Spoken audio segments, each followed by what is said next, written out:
네, 저는 혼자 여행하는 것을 좋아하는 휴네스의 문화인류학자 이민영이고요. 제 옆에는 오늘도 전문가 두 분이 나와 계십니다. 유대인 역사를 여행하시는 홍익희 교수님. 예, 안녕하세요. 네, 그리고 탈무드를 여행하시는 탈무드 전문가 김정환 대표님. 네, 미스터 탈무드 김정환입니다. 네, 저는 혼자 여행하는 걸 굉장히 좋아하는데요. 혼자 여행을 하면 배우는 것도 많아지고 감각이 굉장히 예민해져서 아이디어가 많아지더라고요. 근데 생각해보니까 예수님, 부처님, 무함마드 같은 종교의 창시자들도 다 혼자서 여행을 하는데 예수님은 거기에 단식까지 덧붙여서 40일간 광야를 단식 여행을 하셨고 부처님도 오랫동안 여행하셨고 다 다이어트 하신 분들 아니에요? 맞습니다. 예, 예.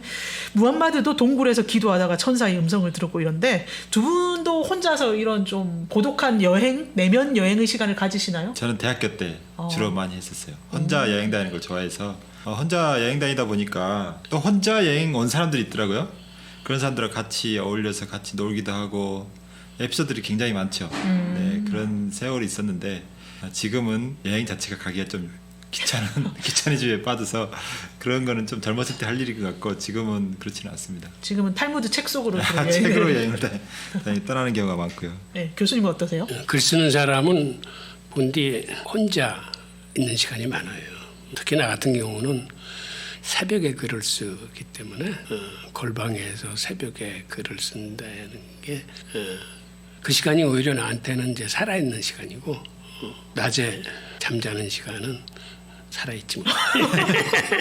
여행 다닐 시간이 주무셔야 되는데 네. 여행은 젊었을 때 워낙 많이 해서 32년간 해외 근무를 하면서 돈도 버시고 여행도 다니시고 많이 했죠. 많이 했어요. 그게 지금의 어떤 그 글의 원천인 것 같아. 네, 제가 왜 이런 여행 얘기를 꺼냈냐면 저희가 보고 있는 피르케이 아보트 18절에 배움을 위해서 스스로 길을 나서는 이야기가 있기 때문인데요. 제가 읽어볼게요. 랍비 네호라이는 말한다. 토라가 있는 곳으로 네 자신을 추방하라. 그리고 그것이 너를 따를 것이라고는 생각하지 말라. 너에게 그것이 남아있게 하는 이는 바로 내 동료들이다. 네 명철을 의지하지 말라.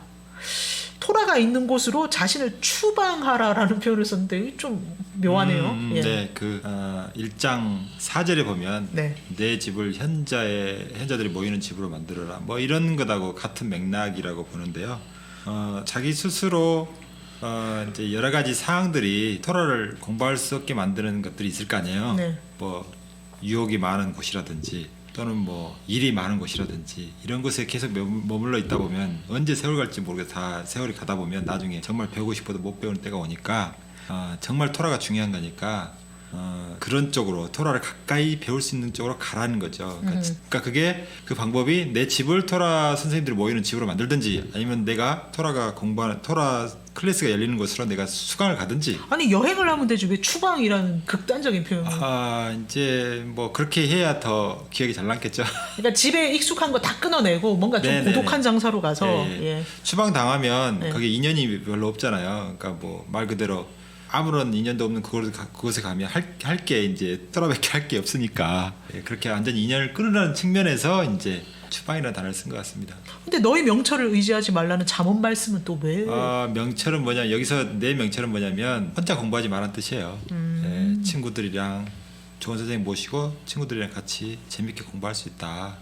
여러 사람의 명철, 그러니까 집단지성을 활용하면 훨씬 더 깊이 또 넓게 공부할 수 있잖아요. 그러면 이제 두 마리 개에 안 잡힌다. 편견과 선입견에서 자유롭다 이 말이죠.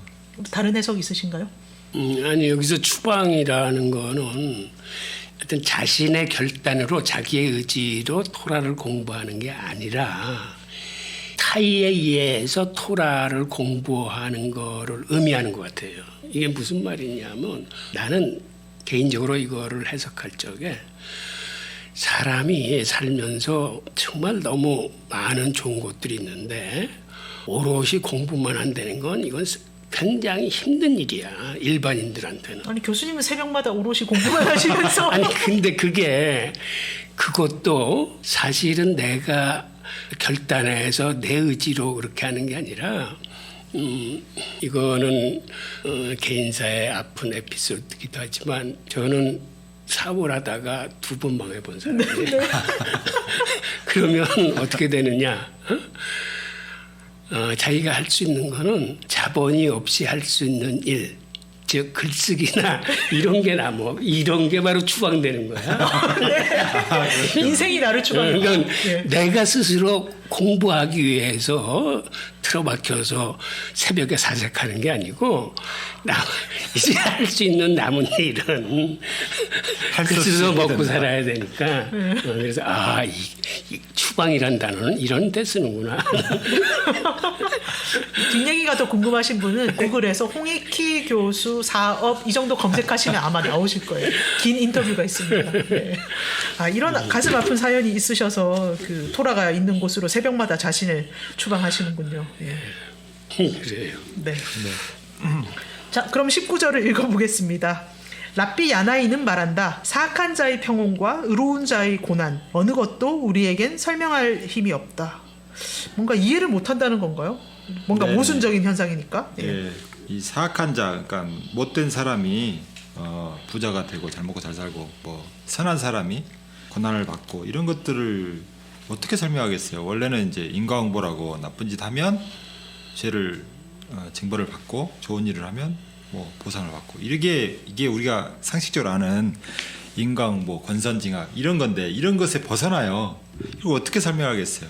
그러면 나쁜 짓 해도 그러면 복을 받으니까 그럼 나쁜 짓 해야 된다? 그것도 말이 안 되고 그런데 고난을 받으면 그럼 선한 일을 하지 말라는 거 그것도 안 되고 사실 이게 그 불신자들이 그 믿음을 갖지 않는 매우 중요한 핑계 중에 하나예요.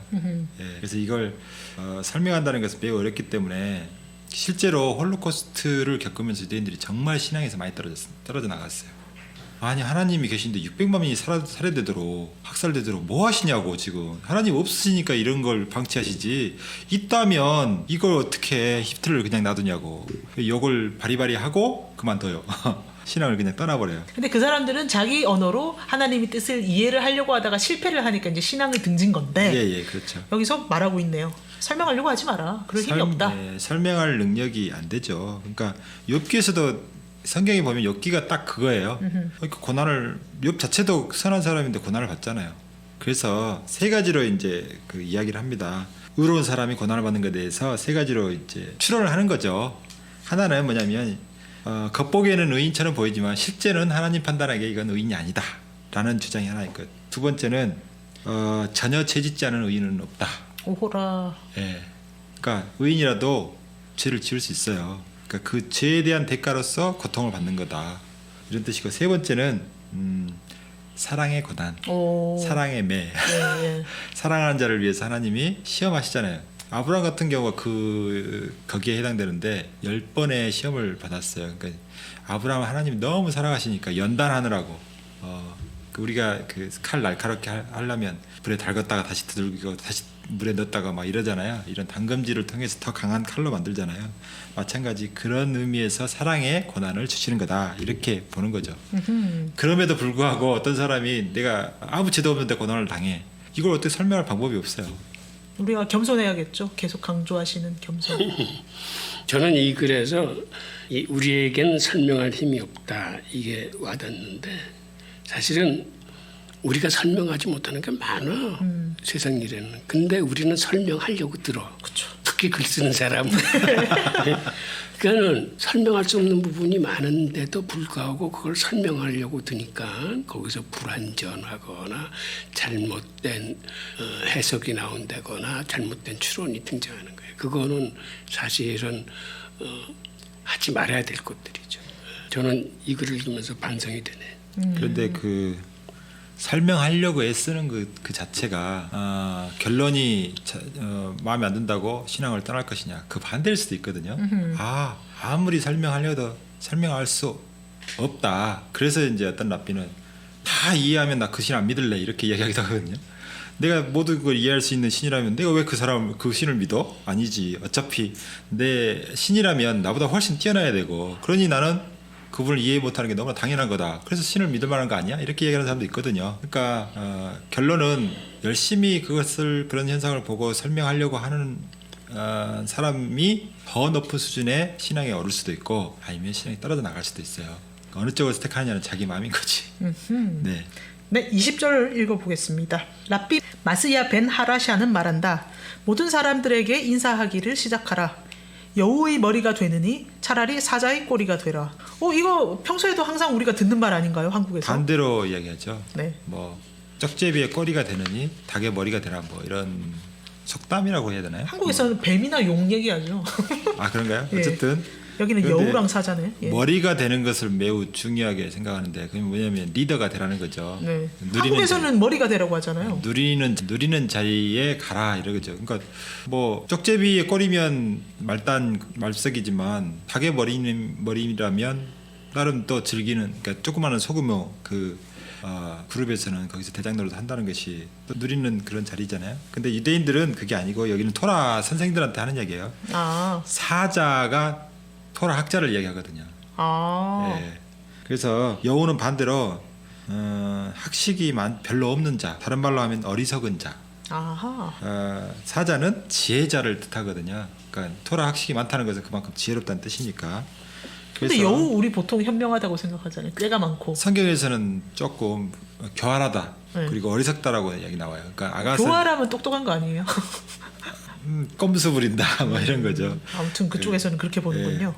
성경에 보면 포도원에서 여우를 잡아내라 이런 구절이 있어요. 아가서에 보면 아가서 2장 15절에 보면 그런 말씀이 있는데 여우는 좋은 이미지의 동물은 아닙니다. 네. 탈무드도 마찬가지고요. 네네. 좀 어리석은 제게 지가 넘어가는 뭐 이런 건데 그래서 이 우둔한 자, 어리석은 자의 머리가 되느니 차라리 지혜자의 말석이 앉는 게 훨씬 더 낫다는 뜻이에요.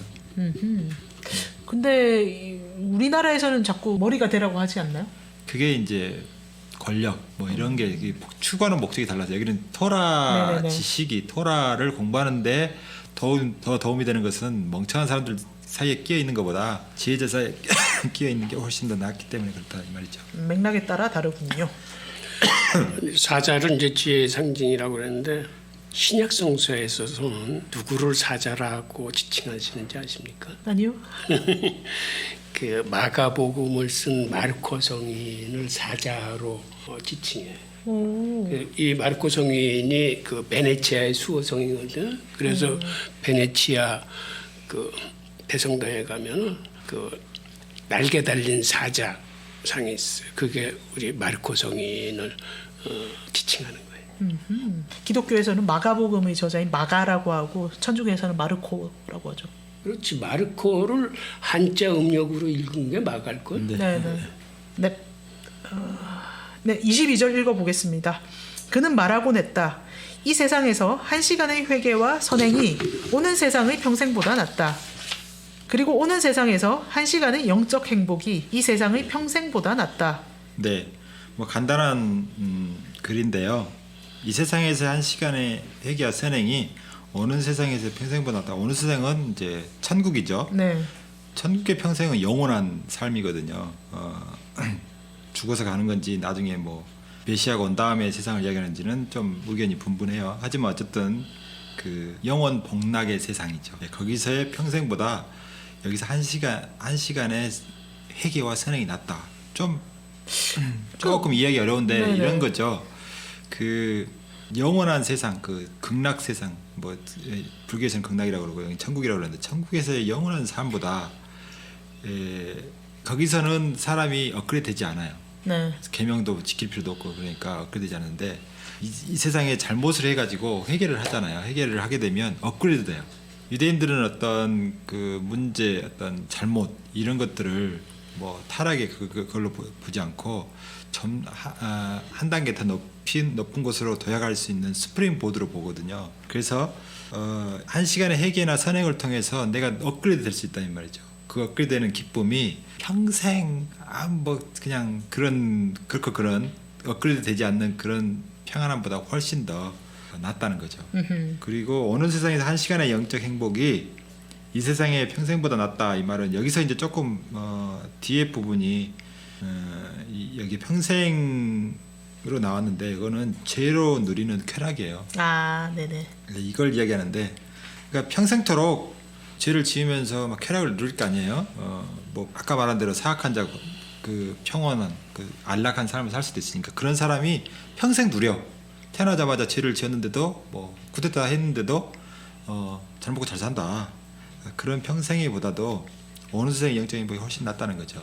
그러니까 죄악으로의 쾌락이 영원한 쾌락을 평생 누리는 것보다 그 천국에서 한 천국에서 시간 한 동안. 시간이 훨씬 더 행복하다는 거죠. 그러니까 죄 짓지 말란 뜻인데 이렇게 네, 네. 이런 식으로 이제 표현을 해놓는 거죠.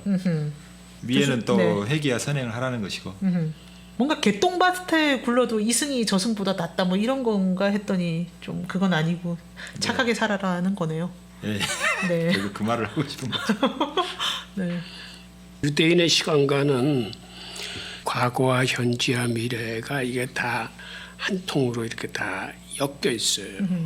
그래서 유대인들은 예를 들어서 하나님이 시내산에서 모세할 적에 모세한테 율법을 내려줬을 때 자기의 영혼이 그때 거기에 같이 있었다고 생각을 해요. 그러니까 과거에도 자기의 영혼은 있었던 거예요. 그리고 현재 이 세상을 살아가는 거하고 여기서 오는 세상이라는 건 미래의 세상인데 미래의 세상에도 자기 영혼이 있는 거지. 그러니까 인간한테는 과거와 현재와 미래가 이렇게 구분되는 시각으로 이 시간이라는 걸 바라보는데 하나님의 눈으로 볼 적에는 이게 다 붙어 있는 거야. 하나님은 현재, 과거와 현재와 미래를 이렇게 한 눈으로 보시는데 그러한 눈으로 시간을 보려 하고 유대인들이 이제 노력하는 거죠. 그래서 그들한테 그 올라마버라고 그러는데 그 미래에 오는 세상에 현재와 분리되어 있지 않다라는 거를 그들의 의식 속에는 항상 있습니다. 네. 네, 25절 읽어보겠습니다. 엘리샤 벤 아부야는 말한다. 어렸을 때 토라를 배우는 사람은 무엇으로 비유할 수 있는가? 잉크로 백지에 쓰는 것과 같다. 늙었을 때 토라를 배우는 사람은 무엇으로 비유할 수 있는가? 잉크가 번진 종이에 쓰는 것과 같다. 저는 지금 어린 건지 늙은 건지 잘 모르겠는데, 네. 뭔가 어릴 때부터 토라를 열심히 공부해야 된다 이런 뜻이죠? 네네.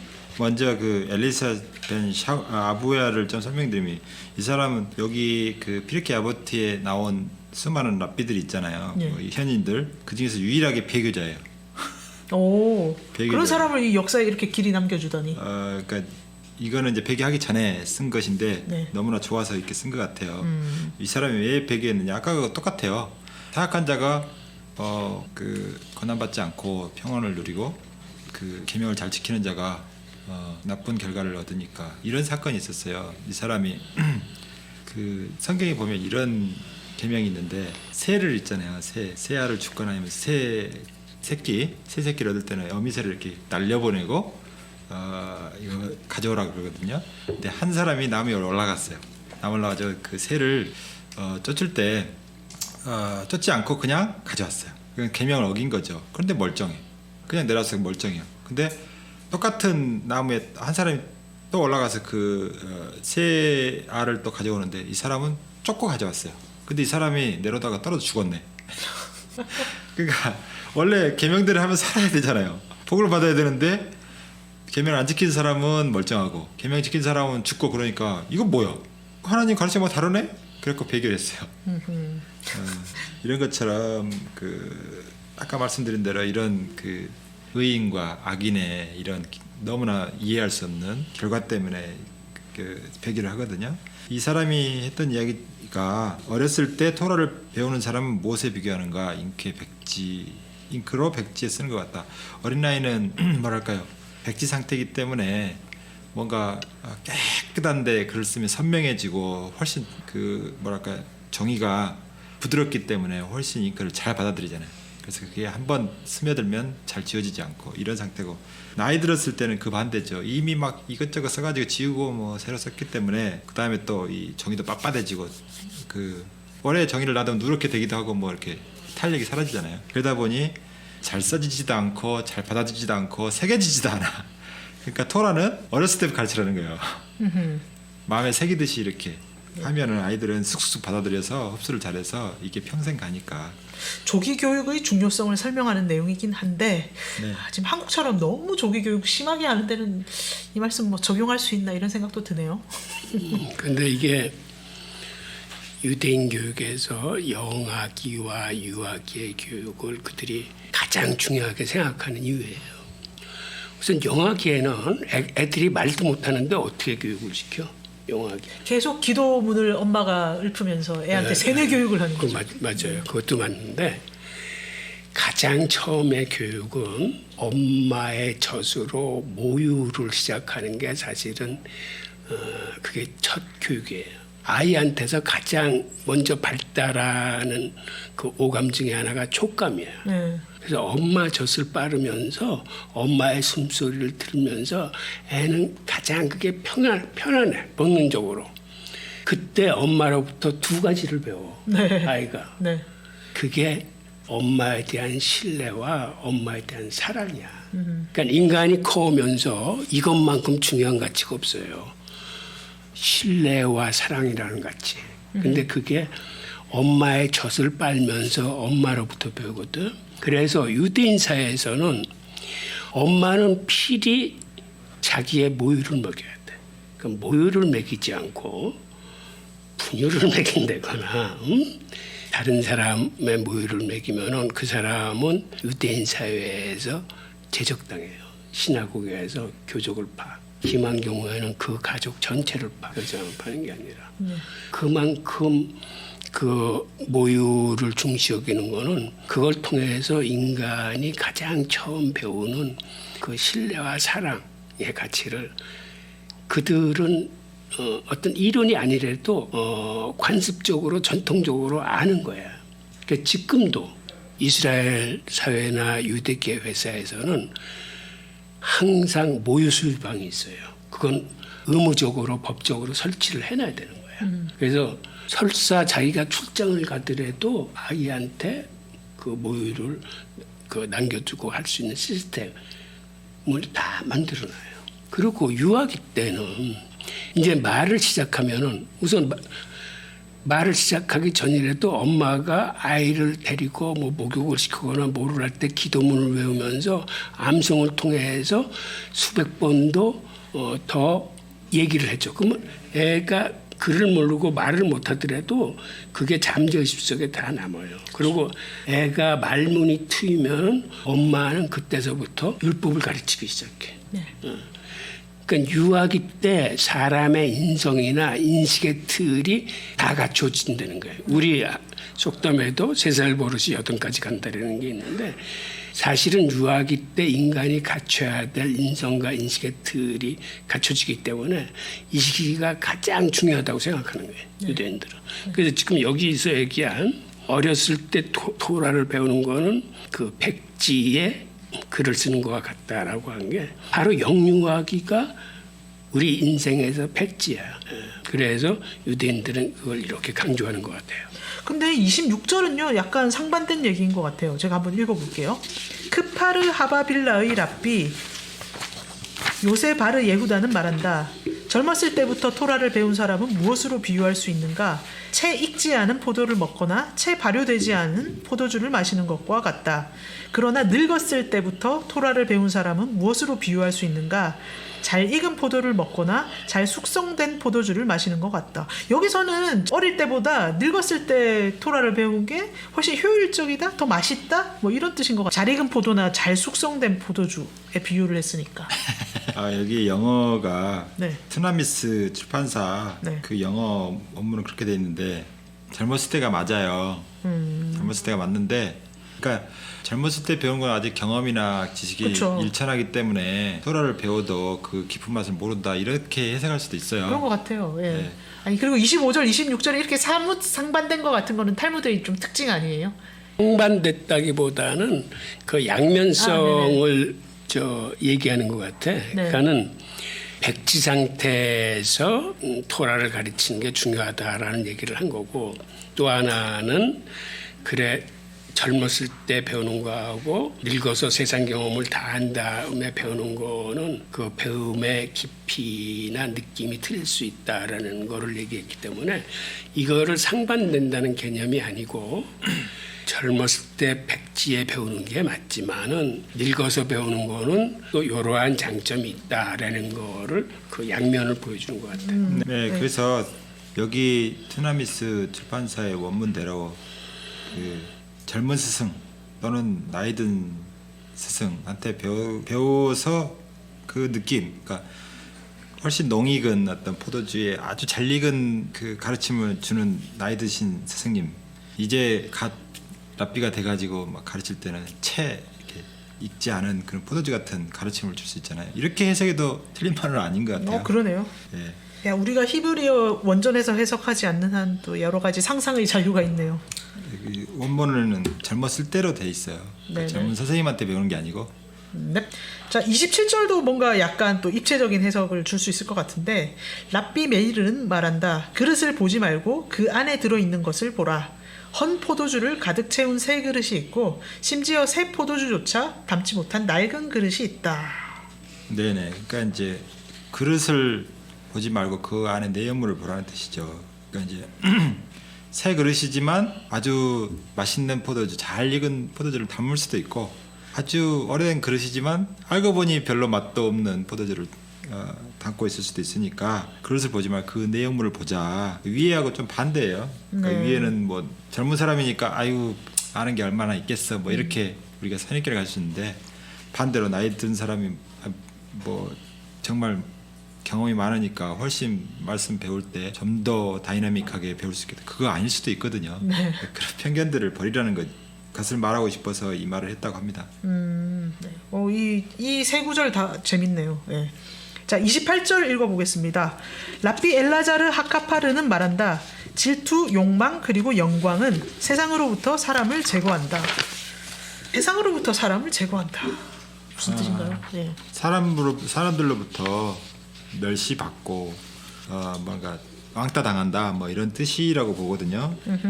그러니까 이제 질투는 남이 잘 되는 거를 못 보는 거고, 영망은 나만 잘 되는 걸 추구하는 거고, 영광은 나만 잘 되는 남한테 거? 네. 존경을 막 받으려고만 하죠. 원래 존경은 서로 먼저 하라고 그러잖아요. 뭐 존경해야 존경 받을 수 있다고 그러는데 막 사람들한테 존경을 받으려고만 해요. 이제 그렇게 되면 뭐랄까요? 어떤 게 벌어질까요? 존경을 해주면 존경 받는데 자기가 존경만을 받으려고 애쓰는 거. 그러니까 이제 거치장에 많이 신경을 쓰겠죠. 예, 그래서 뭐 가식적이고 막 이러다 보면 그게 자기 본 모습은 아니잖아요. 그럼 들통나게 되면 결국은 또 사람들한테 멸시받고, 그러니까 이런 것이 세상 사람들로부터 미움받는 길이라는 말이죠. 그런 걸 반대로 하라는 거죠. 예. 그러니까 질투나 욕망 이거 다 하나를 해결할 수 있는 거는 뭐냐면 긍휼이에요. 남보다 낮게 여기고 겸손하고, 남보다 낮게 여기고, 자기를 낮게 여기고, 그다음에 남을 먼저 존중해주고 뭐 이러면 이런 거 다 해결되는 거죠.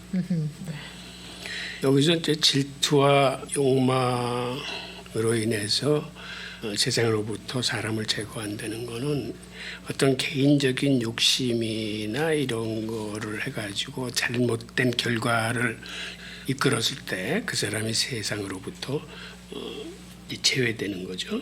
근데 마찬가지로 영광이라는 건 사실은 귀한 업적이나 선행을 통해서 칭송받아 마땅한 건데, 그러한 영광을 얻었어도 세상으로부터 제거당할 수 있다라고 얘기하니까, 그러니까 나쁜 일을 하든 좋은 일을 하더라도 세상으로부터 제거당할 수 있다라는 얘기는 유대인한테는 독특한 개념이 있는데, 거룩하다는 개념이 즉 하나님을 닮아가는 건데, 그 거룩하다는 개념을 현실사회에서 뭘로 규정하냐 하면 남들과 다른 편에 서라는 거거든. 즉 남들이 세상이야.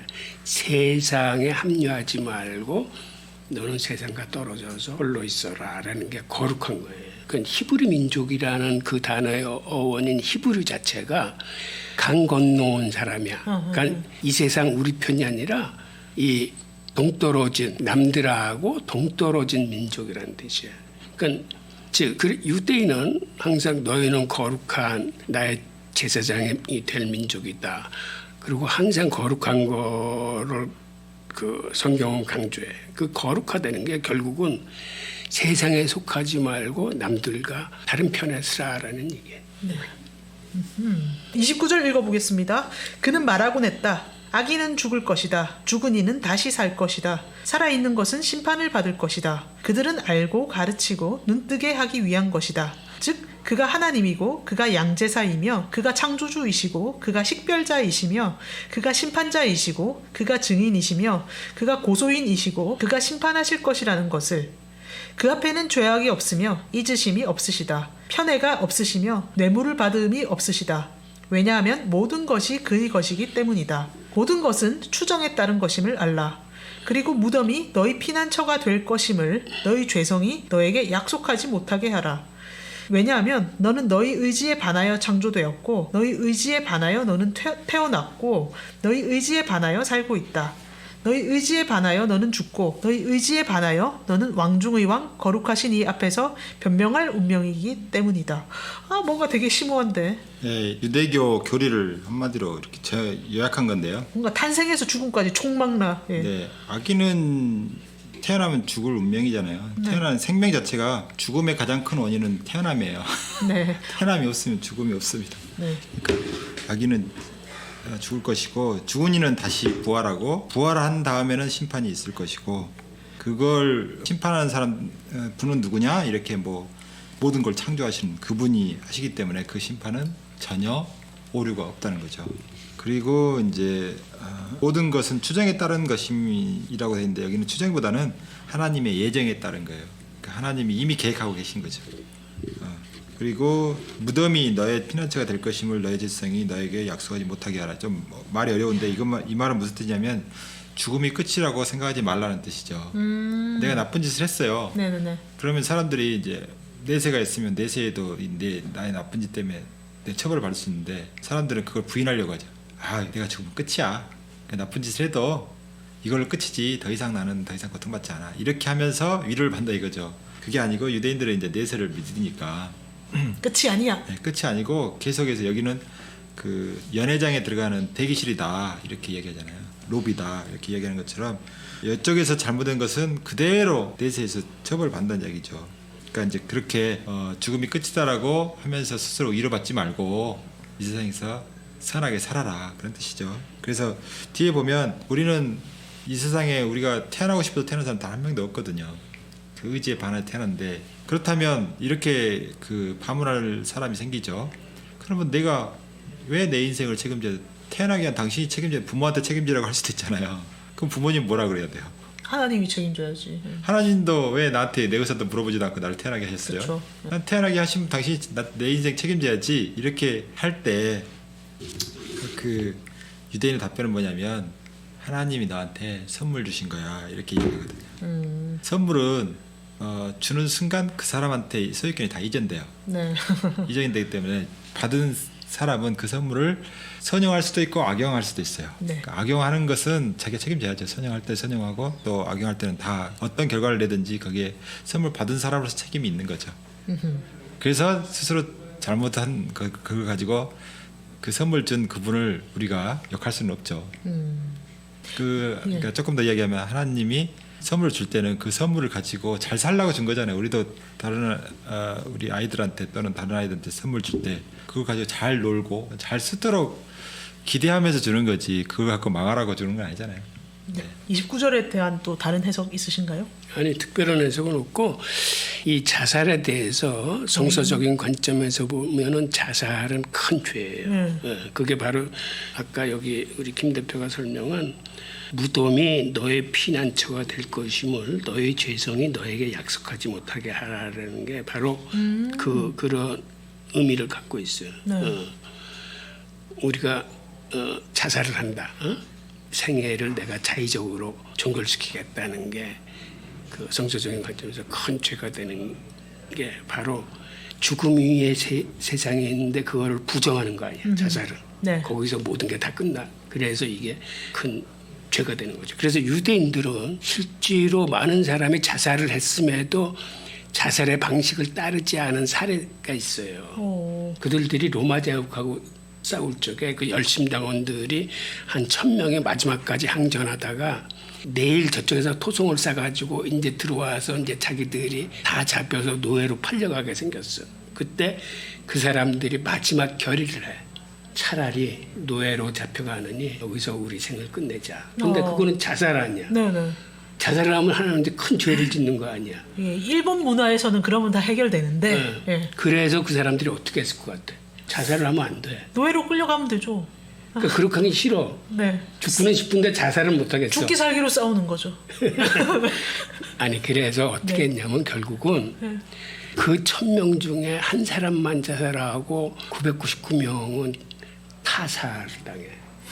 한 명한테 우리 다 죽여 이렇게 한 거예요. 그러니까는 10명씩 이렇게 팀을 짜가지고 거기서 가위바위보에서 진 사람이 나머지 9사람을 죽이고 그 한 사람이 또 10명이 모여. 그래서 그런 식으로 해서 결국 마지막에 한 사람만 자살을 해. 그러니까 한 사람만 죄를 짓는 거야. 네. 네. 갑자기 할 말을 잃었는데. 네. 자살이나 타살이나. 네. 아 너무 율법에 얽매여가지고 기계적으로 참 이게 오묘한데 아무튼 네 저희가 필케이 아보트 사권을 끝냈네요. 필케이 아보트 사권 전 참 재밌네요. 여러 가지 입체적 해석과. 네. 네. 그러면 다음 편에는 5권으로 또 찾아뵈면 되겠죠? 네. 네. 네, 좋아요, 구독, 댓글 3종 세트로 마음 표시해 주시기 부탁드리겠습니다. 감사합니다. 예, 고맙습니다. 감사합니다.